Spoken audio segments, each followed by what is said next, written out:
Internet Research Agency, LLC, is basically a building in St. Petersburg with a bunch of trolls sitting there trying to drive divisions in US society. It's existed for years and years at this point, and they've done propaganda work in Russia, in Ukraine, and the like. The IRA specifically sent people to the United States to study the political sphere in the US and to understand what the pressure points were. So in 2016, they were creating these fake American personas and then running ads as political groups.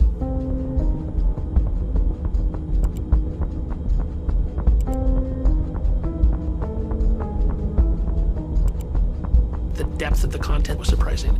Our assumption was that all of this content would be on one side politically, but what they had done very effectively was find a friction point and then try to manipulate people on both sides.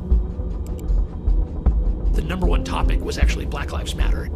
They created a fake persona to pretend to be a pro-Black Lives Matter activist and to push narratives that both would maybe radicalize people who are supportive of Black Lives Matter, but also look radical to more moderate people who could say, like, oh, look at these people, you know, they're really nuts.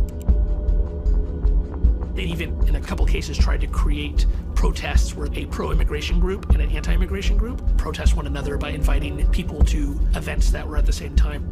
Down with the racists! Down with the Nazis!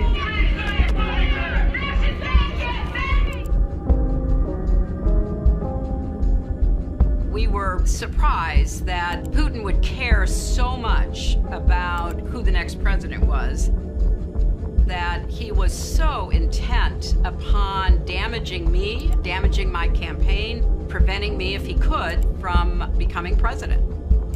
And also how adept they were in sowing disinformation, misinformation.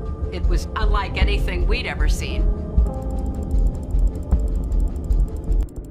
None of us kind of conceptualized this as the kind of groups we should be looking for.